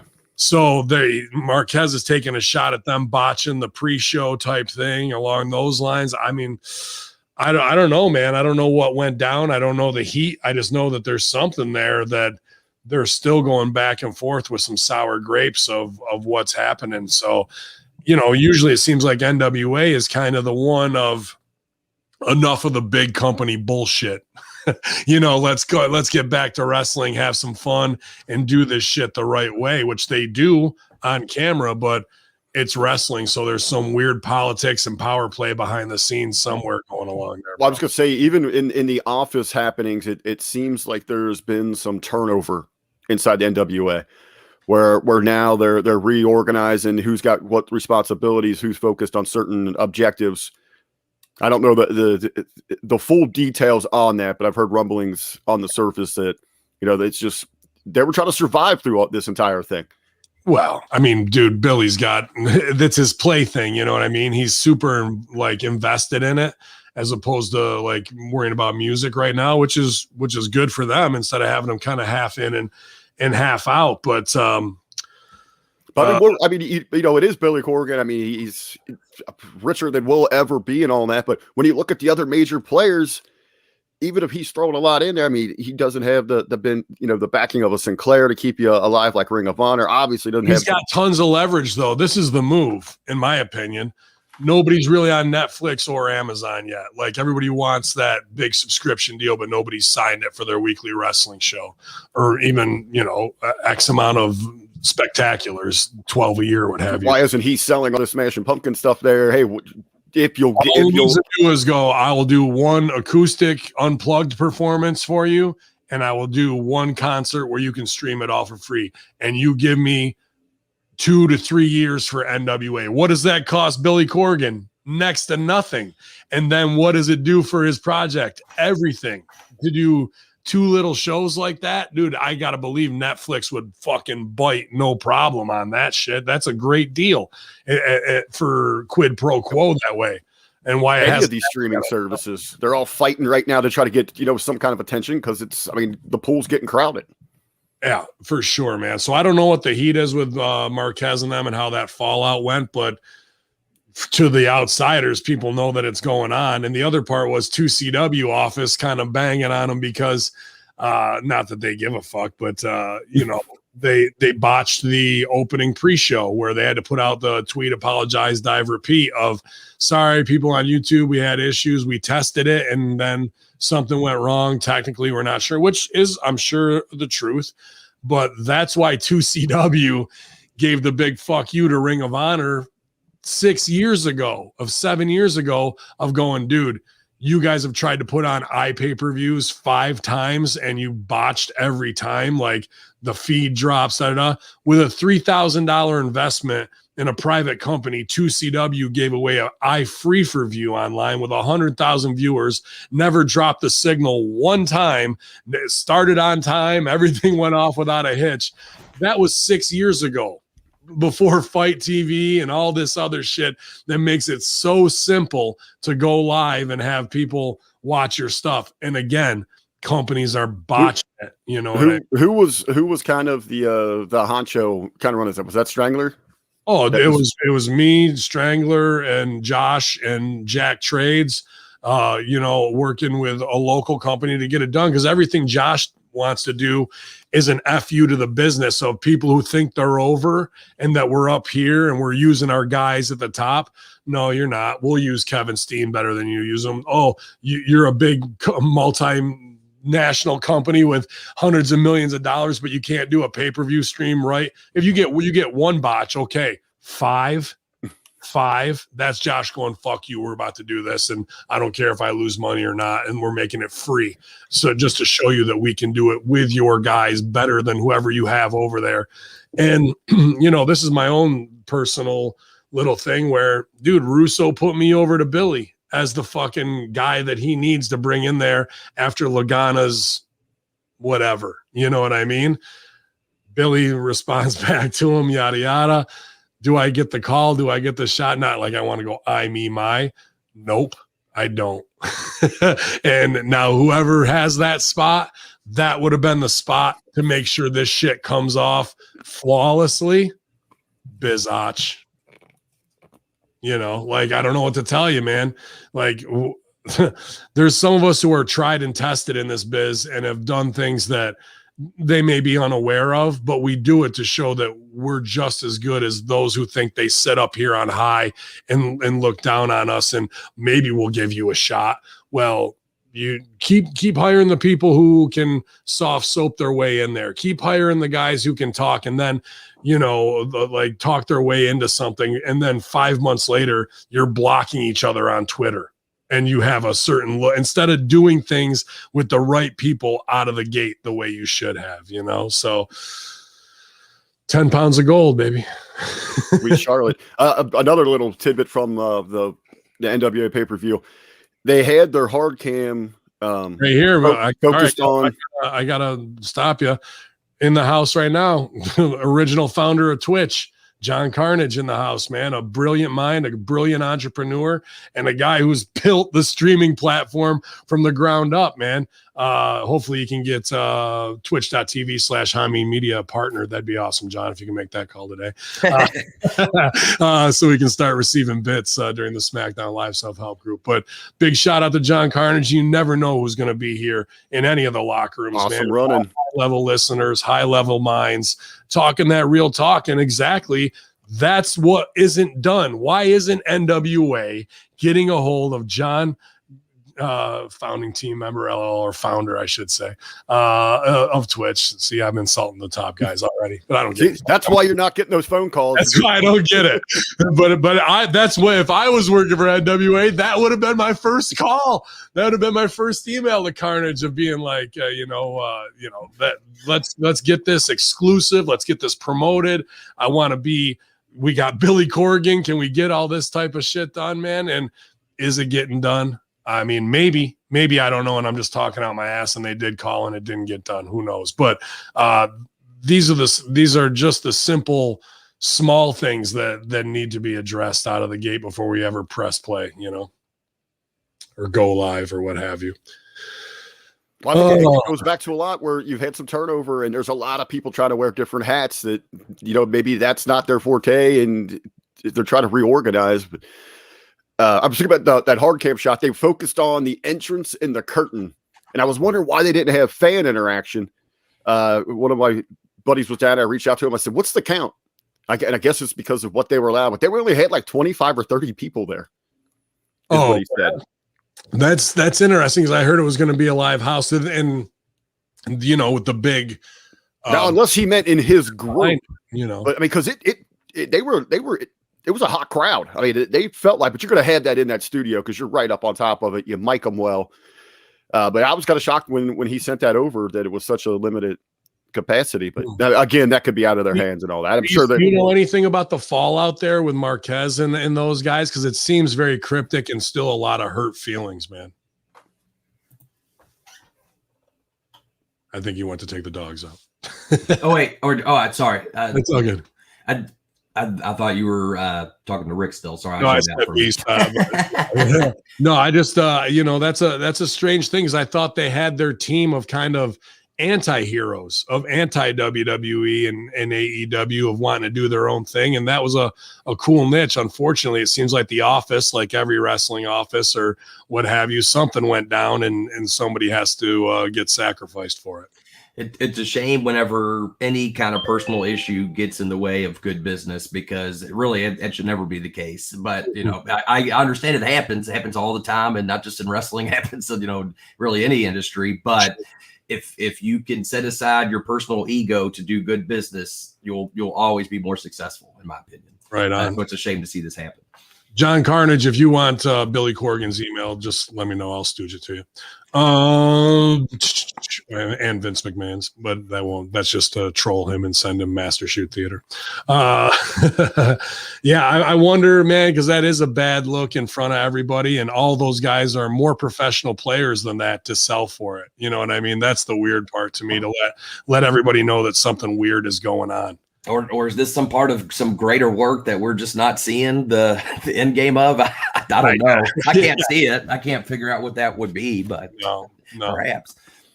I can't always rule that out in wrestling. I was like, well, maybe it's just a great work. Unfortunately, the ratings don't reflect any great works at this point, bro. Not yet. They're waiting for the perfect opportunity for those ratings. If they had good ratings now, then the final part of the story wouldn't make sense. So. Right, and then the ratings came back to 6.0. Then we all rejoiced. Oh, shit, dude. What else you got, RBV? I was going to say we're kind of up on the clock. Nothing really jumping out. I guess, maybe Roman Reigns. We were talking about creative control before. We do have 2 creative control stories. Andrade, it seems that he has limited control over his finishes in AEW. And it seems that was he met with Tony Khan a few weeks ago as Andrade was available to start working immediately, as he didn't have the no compete clause in his contract. But he met with Impact as well. They couldn't come to a money agreement. So with AEW, they have met in the middle where he has limited control on his finishes. So first, Andrade, is he worth that, giving that kind of power? Mm-hmm. Is it going to be that big of a move for AEW? They didn't even do it the right way to bring him in. I mean, they marched him out with Vicky Guerrero. He's kind of looking like a Eddie sex doll, like fill in when you put it there. The Latino thing that he may have, they don't want him talking on the mic, but I'm like, what? This guy's a movie star, good looks. But the problem is he should have 3 weeks of vignettes. Guess who's on their way? And you know what I mean? All that kind of shit to build him up, instead of let's just march him out on a show. He's here, everybody. And it's like lost in the middle after a Mark Henry promo. And he just seems like another guy. And then nobody's talking about him because they're talking about, is Aleister Black, is Braun, are these guys going to show up? The guy you actually signed, we're not putting the spotlight on the right way to debut him, or have him do even a run-in to get heat on somebody to start a high-level feud. So that was just like, you only get one chance to make a first impression, dude, and that was about 2 out of 10, in my opinion. I kind of like your idea with the vignettes. Would you go as far? I mean, I'm picturing, that you're talking, that cool ass machismo. I mean, it kind of reminded me of like Razor Ramon's when his vignettes were coming. You could have him on a beach with a blonde. Looks like I was just going to ask you that. And you think it's Charlotte, and you never get to see that it's Charlotte or not. After they're doing their own social media stuff where it looks like she's giving them head in the Dominican Republic. Like, I fucking go in strong on that, bro. Or there's a tall, there's like a 5'11" shadow of a nice looking blonde or something, like you're always giving that illusion. Our other creative control one. Yeah, you could always put over that you get another blonde with a body type like Charlotte, and you just like Lana Beast when we had Lana with Man Beast, not Lana Rusev's Lana, but another hot Lana, and we never showed her face. You do the exact same thing. You always show her standing next to him and the head's cut off, but you get a body double that looks just like Charlotte. So people are going, dude, Charlotte's on AEW, but they're not showing her. People are tuning in, bro.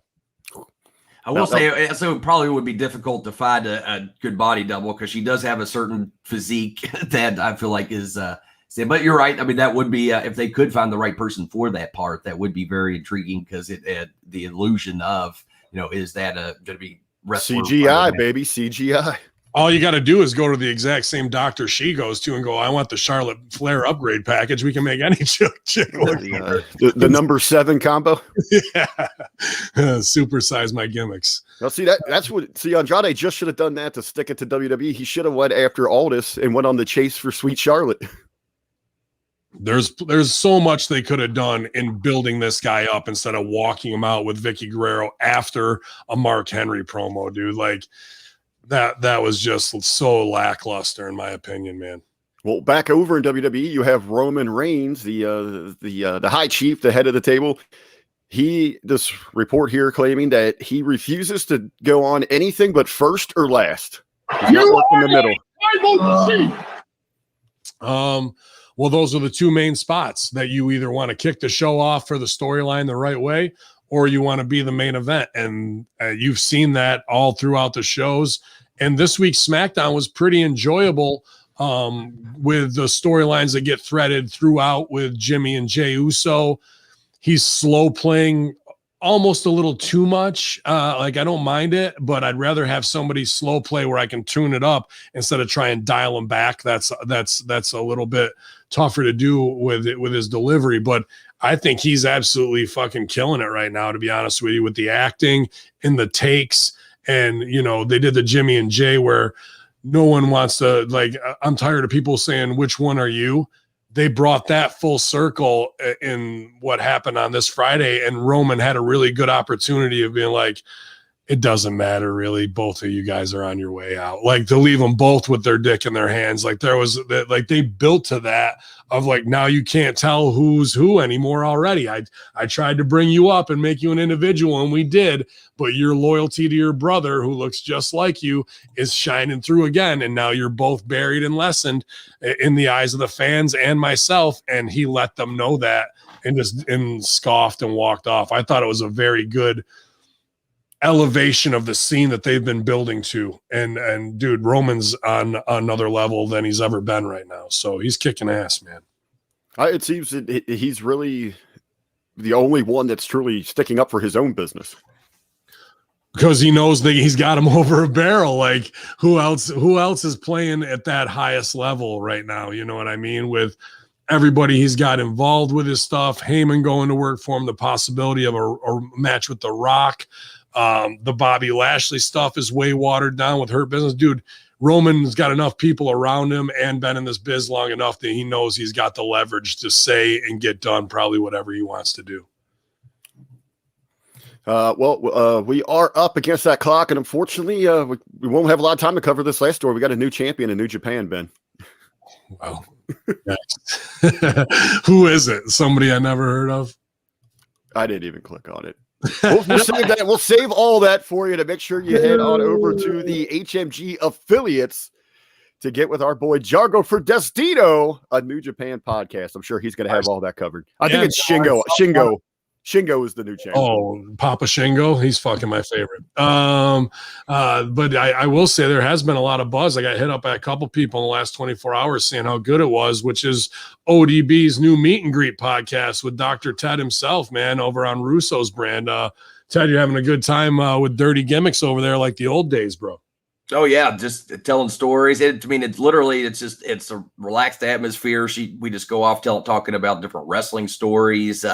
We talked a little bit about her run-ins with actually Robert Irvine on the Food Network, doing her life coaching stuff, doing the food trucking thing, and it's just it's all good. So whether you want wrestling stories, whether you want just some good motivation, life advice, whether you want to hear some stuff outside the wrestling bubble, like with the Food Network people that she's run into in the past. We kind of run a whole gauntlet of different things, man. It's been a lot of fun, and just looking forward to continuing to do that with ODB, as well as the woman behind ODB, Jessie. She also is kind of showing another side of herself that we really haven't seen before. So it's been really cool. That's the real interesting thing to me. I mean, we know is dirty, but the Jess Kriza of living her own life right now is really shining through. And I think that this is a new and positive, more positive version I've ever seen her. She's so motivated, whether it's physically being back in the ring, being an entrepreneur, being a female boss, and looking to franchise. I think that all that stuff is just a great content. And I'm glad to see her in an awesome spot, and then reminiscing of old days with you, man, for sure. Yeah. Well, I'm sure I'll be implicated in some way at some point, but that's all right. But you can get that on russosbrand.com, as well as the beautiful podcast. had a good time this week with that as well. More just they're sexy, absolutely. But you want to know what makes them really sexy? How highly intelligent these women are as workers, breaking down everything from COVID to taxes to relationship advice. It's just like what you expect of bitching about Dixie the whole time. Nah, that maybe early on. These women have so much to offer in the way of sage advice. I really enjoy editing these shows because I get to listen and be surprised every week of like so much more than just a pretty face. You know what I mean? Absolutely. But y'all, man, that was quite a locker room beast. We're glad you could make it and join us, man. I know you got plenty going on with physical therapy and working on RIP. I actually got a call from Von Lilas yesterday while I was in the grocery store. So Von Lilas Studios are back open, beast. Oh, sweet. If you want to get a hold of him, and I got to hook somebody up who is an avid listener doing a favor for Von. He's going to gift them a patreon.com/Hamin Media Group account. So I got to on that today. Nice. Absolutely, dude. Why the hell am I not an affiliate yet? Because our other channel got clipped, and I started Hamin Media, twitch.tv/Hamin Media. So hopefully our good friend John Carnage can come through so you guys can donate those bits. That'd be awesome.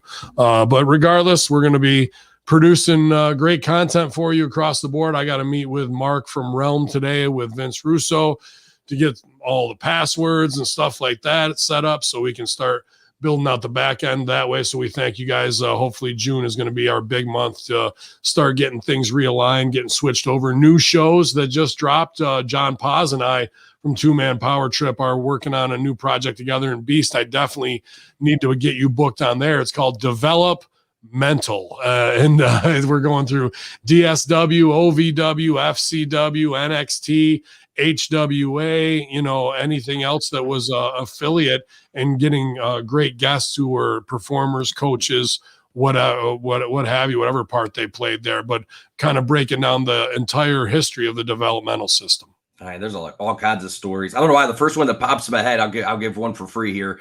Do you remember? I forget the Gemini. They were with Simon Dean Nova. They had another gimmick name, I think. The two big bald guys. They were twins.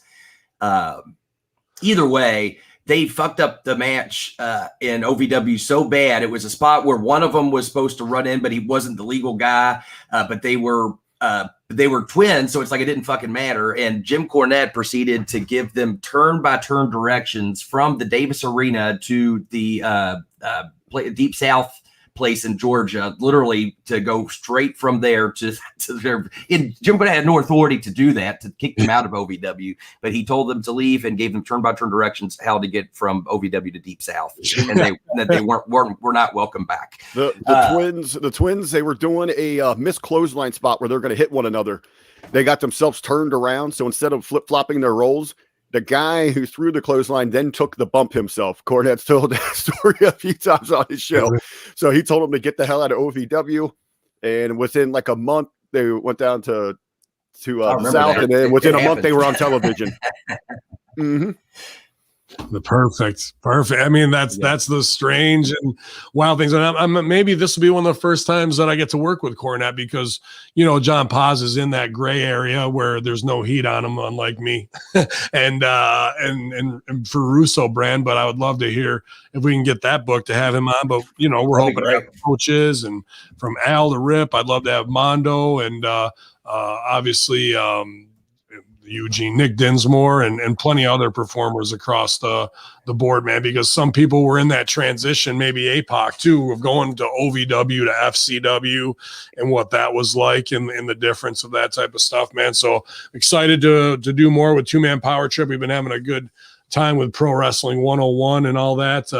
One story that did evade us today, and I didn't really want to go in on it, so I'm kind of glad, is some just incredible stuff that's going down. And I was going to leave that one alone. Hannibal stuff. I mean, people see it in the sheets. I got to say what's what. I mean, I got big respect for Justin, and I'm always cool with him. And when I see something a little sketchy or carny like that go down, I worry about the guy more than I am of like, dude, see, he jacked this guy up for money, or like, the why of what he's going through is what worries me more than anything. You know what I mean? Because I got big respect for the dude, but to not be in the locker room and not talk about the realness of what's going down in the industry, that would be doing a disservice to our listeners. So I hope all's well with him. I hope that they get back on track and can rectify that, but it'll be a great new show with Two Man Power Trip on developmental. Yeah. So, but y'all, Beast, anything else going down, man? You're just hoping that he's just in a good place. Exactly, man. I do hope. I feel like I've been very fortunate to have a lot of good things going on, man. Doing training across the bridge here in Louisville. I've been doing that, working with a couple of groups with the group with Rick, doing that, as well as Dream Promotion. And I got approached by another private investor last week about running another place in central Indiana. So nice. I'm excited for the opportunity to book and promote these places, because I feel like that's going to help me just continue to one, serve wrestling, the industry that I love, and hopefully through that be able to show my value to perhaps get an opportunity with one of the big companies down the line. Because I feel like really at this place in my life, as much as I love getting in the ring and wrestling like I did this past weekend, I had a lot of fun doing that. I feel like my role in wrestling is really more trying to facilitate or produce or write or book. It's something of that nature. Maybe even being a trainer. We may have to extend this right here. Now that you said that, here was the big heater from Friday night. And I usually don't sell for things, but I sold for this because and sorry to extend it if you got to go. No, it's fine. I'm good. And I can't hate on them because I lived the life of a fucking vagrant artist for 20 years. And I love every bit of it, whether it was Chicago comedy or not. And if somebody had offered me a spot when I wasn't ready, I still would have took it. Right. But this Friday, two girls were on Twitter, African-American comedians from New York City, who I watch their stuff, and it's pretty amateur, compared to other comedians I know, and they're trying to get their Comedy Central spotlight, and so they can get that deal and become an affiliate or a correspondent, I should say, on the Daily Show. That's what most comedians are trying to get to that point. But WWE hired them both, neither knowing probably a shit lick about wrestling, where if you ask them heels need blank, heat would probably be answer 27 on their list, maybe, you know what I mean, if they'd ever even get it. No, I think their number one would be heels need a matching purse. Yeah, exactly. I think probably exactly right. Or let's go even more basic than that, or being asked, so where's the heat? Yeah, where's the heat? Well, it's in Florida. It's hot down there.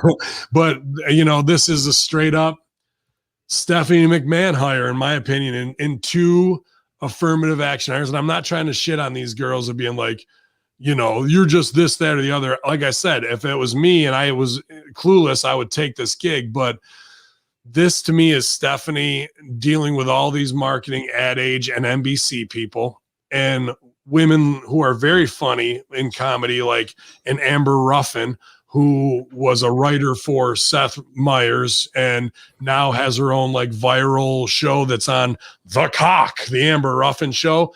I came up with her in Chicago. Super funny, tons of respect for her.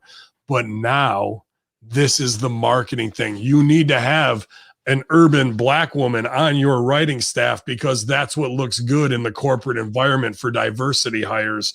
So not did we get one, we got two of them who are now going to the main roster writing SmackDown out of the motherfucking gate, bro, and probably don't even know three people on the roster.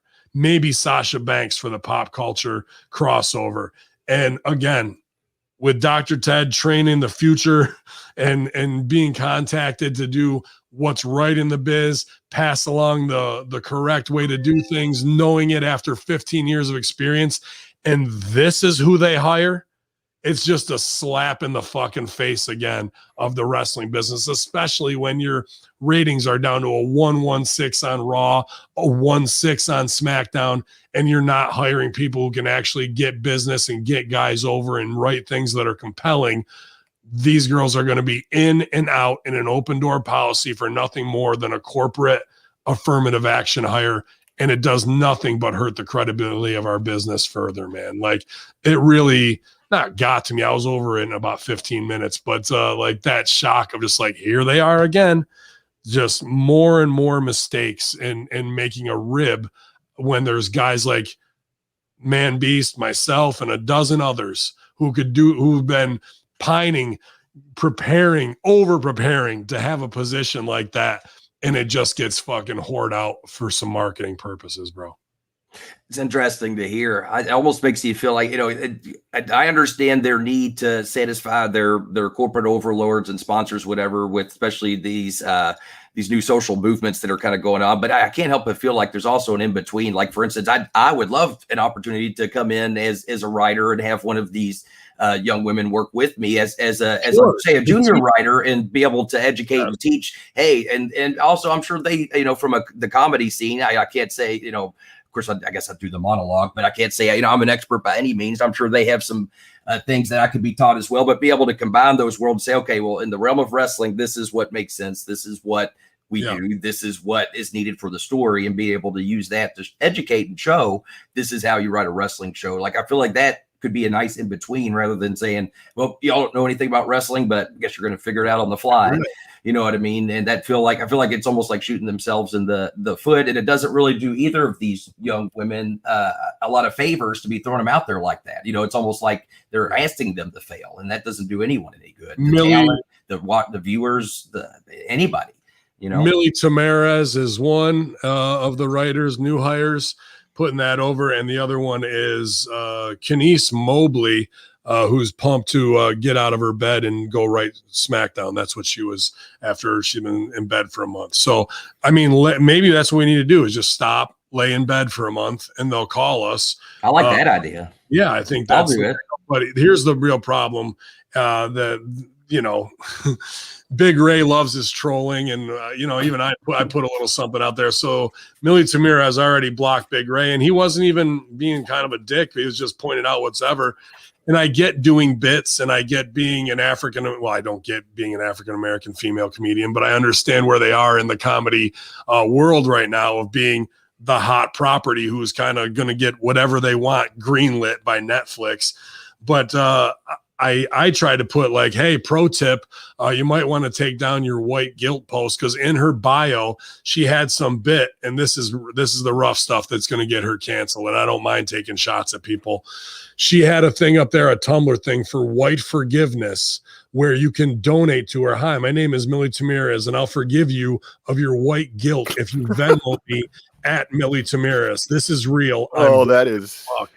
Now, that's a funny bit, and I think that's hilarious. I do too, but when you're trying to be an affirmative action hire at WWE, right, and the peanut gallery is going to open up on you, I put, hey, on pro tip, you might want to take down the white guilt post before they open up on you. No, like, shot, and then wasn't an hour after that, all of her tweets are protected. Big Ray's blocked. She's also got another great post where it's, comedy, but she coined the phrase back when for feminism on some little shit. All dick is trash. Anybody with a dick, you don't want to deal with them because they're just too hard to fucking, get your point across to, because their dick blocks any common sense. So this is who WWE is hiring. Remember when they used to check social media and do that kind of stuff and whatnot? But no, these women get a free pass because of where we are in 2021, whether it's BLM or fucking LGBTQ month or whatever it is, man. This is the move you decide to make when your ratings are at an all-time low. Okay. She's making a stand. She wants pussies and assholes only. That's it. So, no dick. Dude, it's maddening to me, to people who put in 15 years, who I know are more brilliant than almost any writer that you have on staff, and this is who you're going to go with. All I can really hope for is that they put them with Michael Hayes and have to write for Randy Orton. That's really what I'm really hoping for. I knew that'd get them. Can we get the cameras back there? I'd love that. No, that's a show, baby. And this has been the show, the Monday Locker Room. RBV, what do you got to send us home? Anything, buddy? What you guys were talking about, developmental. You mentioned HWA. Beast knows him.